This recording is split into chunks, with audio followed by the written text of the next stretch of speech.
Hey guys, and welcome to Swami Studios. I am your host, Moonlight Swami, and today I'm bringing you guys the Josh Gibson My Player series, episode number 24. Yes, it will still be called that. I'm still going to have the Gibson gameplay, just a little bit less in each video. I'm going to start using the pitcher in the next one. I might just use Gibson overall in some, and the pitcher involved in some, but I'll never only use the pitcher, so don't worry about that. Today's topics. It's mainly Warren Spahn, but it is also Johnny Sain. Warren Edward Spahn was born on April 23, 1921 in Buffalo, New York. He was signed before the 1940 season, but reached the majors in 1942 at the age of 20. He clashed with Braves manager and Hall of Famer Casey Stengel, who sent him to the minors after Spahn refused to pitch to Brooklyn Dodgers shortstop Pee Wee Reese in an exhibition game. Stengel said it was the worst mistake he had ever made. Quote unquote, "I said no guts to a kid who went on to become a war hero and one of the greatest left-handed pitchers you ever saw." End quote. After the 1942 season in the minors, Spahn chose to enlist in the U.S. Army during World War II. Spahn served with distinction and was awarded a Purple Heart, meaning he was wounded in battle.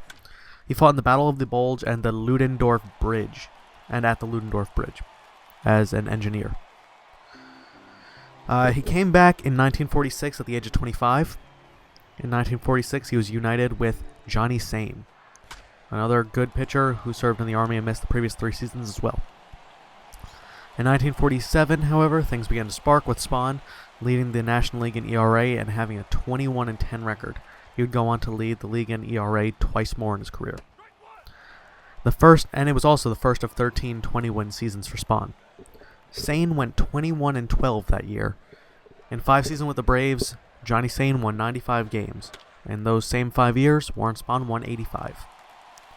The old saying went, Spahn then Sain and pray for rain, mainly because the two pitchers were amazing. They were amazing. They were aces on that team, and the team didn't really have much pitching. They did have decent pitching, but the legend doesn't go that way, and this is why. Well, here's the little poem, and then I'll tell you it. First we'll use Spahn, then we'll use Sain, then a day off, then an off day, followed by rain. Back will come Spahn, followed by Sain, and followed, we hope, by 2 days of rain. A little quick side note before I go into that memorable 1948 season. After Johnny Sain departed from Boston, the original place of the Braves, he pitched decently for the Yankees before ending his career with 139 wins. So he really didn't do too well. He got like 44 wins outside of Boston. Actually, 39 wins outside of Boston. This whole story originates from the Braves' 1948 pennant race. The Braves swept a Labor Day doubleheader, Spahn throwing a 14-inning complete game, and Sain pitching a shutout in the second one. After 2 days off, it rained. Spahn won the next game and Sain the game after that. 3 days later, Spahn won and Sain again. After one more day off, the two pitchers ended up winning both games of a doubleheader, going 12-0 in 8 days. But unfortunately, they did not win the World Series. In 1951, Spahn gave up Willie Mays' first ever home run. In 1957, he was the Milwaukee Brewers' ace. They won the World Series that season, marking his only World Series ring. He threw his first no-hitter in 1959 at the age of 39, and he pitched his second no-hitter in 1960. Wait, I think that's right. No, I think he threw his first one in 60 and his second one in 61. It doesn't matter. He threw his second one when he was 40, so that had to have been 61. Okay. In 1963, facing the San Francisco Giants, Warren Spahn put on one of the best pitching matchups basically ever. It was Warren Spahn versus up-and-coming Juan Marichal of the San Francisco Giants, who was 25 at the time. After 4 hours, it was still scoreless. In the bottom of the 16th inning, Spahn gave up a walk-off home run to Willie Mays, ending one of the best performances in baseball history for both sides. Both men can pitch complete games. Spahn threw 201 pitches, and Marichal 227. The Giants manager tried pulling Marichal in the 9th, 10th, 11th, 12th, 13th, and 14th inning. Marichal refused, stating in quote, "Do you know that man is 42 years old? I'm only 25. If that man is on the mound, nobody's taking me out of here, end quote. In the 16th inning, Marichal actually ran onto the field before his manager could say anything to stop him and take him out of the game. In 1965, after 25 years with the Braves, Warren Spahn was sold to the Mets. He was put on waivers halfway through the season and was picked up by the Giants. Ironically, he played for Casey Stengel on the Mets. Stengel was fired by the Braves after the 42 season. Stengel, from 49 to 60, coached the Yankees, one of the best teams ever.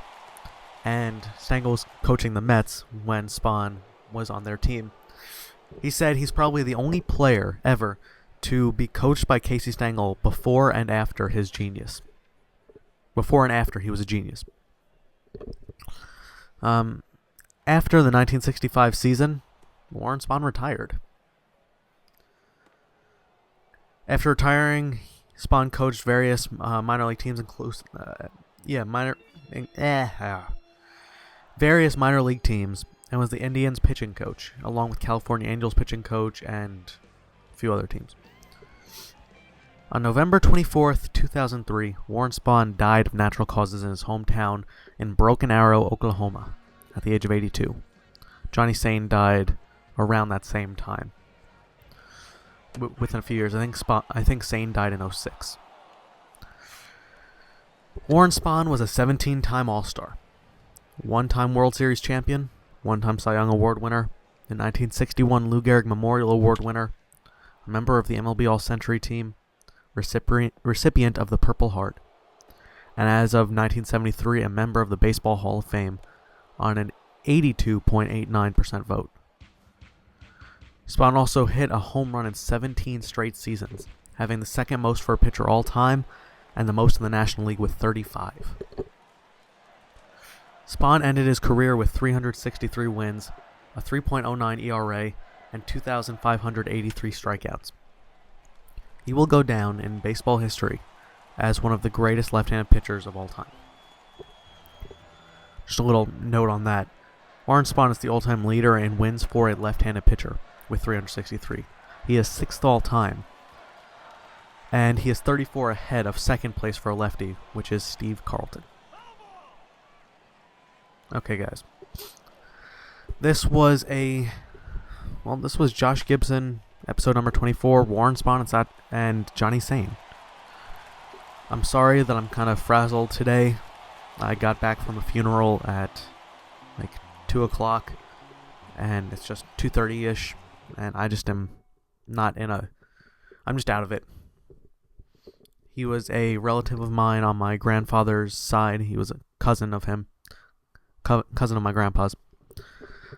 And it just is not easy. You know, funerals are very uneasy. They're very difficult to deal with. The grieving family is never easy. And I'm not going to put you guys through any of it, just because it was traumatic. It really was.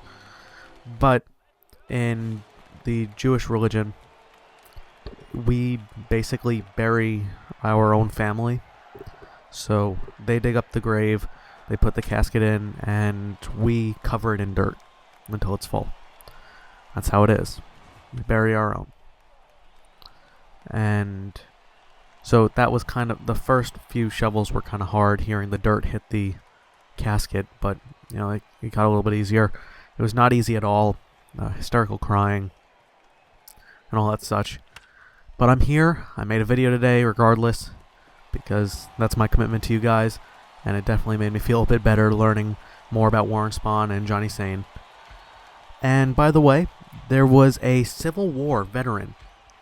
There's a Civil War veteran who is inducted into the Baseball Hall of Fame. That man's name is Morgan Bulkley.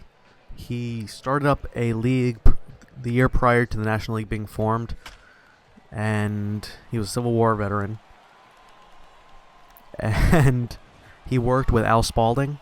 He was the president of, I believe, the National League for the first season of its existence. And he focused on corruption and gambling and such. But, guys, I'm Moonlight Swami. I hope you enjoyed. Just thought I'd throw in that little side note because he doesn't have enough of a biography for a real episode, but I thought I'd just throw that in. I'm Mullen Swami, and I'll be talking to you guys later. Peace out.